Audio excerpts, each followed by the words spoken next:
నేను ప్రశాంతంగా చాలా ఫ్రీగా జనంతో కలిసి తిరగటం జరిగింది. అలా తిరిగే మనిషికి మీరు అనవసరంగా ఇటువంటి ఆపాదించడం అనేది కరెక్ట్ అయిన విషయం కాదు. ఏదో ఒక కులానికో లేకపోతే ఒక మతానికో ఒక వర్గానికో నన్ను పరిమితం చేయడానికి ఆ విధంగా ప్రజల్లోకి తీసుకువెళ్ళడానికి పల్నాడు ప్రజల్లోకి తీసుకువెళ్ళడానికి ప్రయత్నిస్తూ ఉన్నది. ఇది ముమ్మాటికి అవాస్తవం.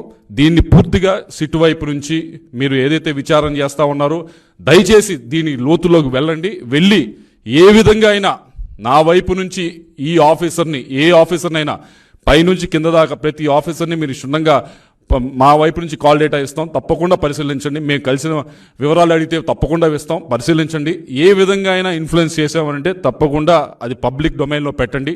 ఒకవేళ నా వైపు నుంచి ఎవరైనా ఇన్స్టిగేట్ చేసి ఏ విధమైన అల్లర్లు సృష్టించడానికైనా పల్నాడులో ప్రయత్నించుంటే తప్పకుండా నేను ఏమి దానిలో మొహమాటు పడట్లేదు, తప్పకుండా నా పేరు కూడా మీరు ఛార్జ్ షీట్లో చేర్చుకోవచ్చు. ఇదిగో నువ్వు ఈ విధమైన ఈ గ్రామంలో ఈ విధంగా నీ వల్ల జరిగింది అంటే తప్పకుండా పెట్టండి.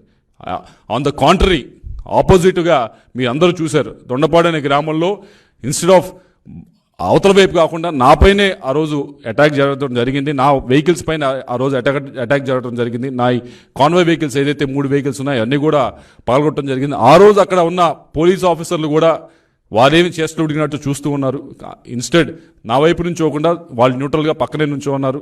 కాబట్టి మీరందరూ కూడా దయచేసి ఇటువంటి దుష్ప్రచారాన్ని మానుకోవాలి అని చెప్పి కోరుతూ మరొకసారి సిట్టు వారిని దీన్ని క్షుణ్ణంగా పరిశీలించండి, లోతులోకి వెళ్ళి పరిశీలించండి. నేను ఏదైతే చెప్తా ఉన్నానో ఒకటి ఏదో ఆ రోజున్న ఎస్పీ గారికి మా ఫ్యామిలీకి ఉన్న ఏదో సంబంధాలు ఉన్నాయని ఏదో అపోహలు కలిగించు కథలు రాస్తూ ఈ 5 రోజుల నుంచి కూడా మీరు సృష్టిస్తున్న కథలకి దయచేసి ఏదో తప్పకుండా వాటి లోతులోకి వెళ్ళి పరిశీలించి ఈ కథకి తెరదించాలని చెప్పి కోరుతా ఉన్నా.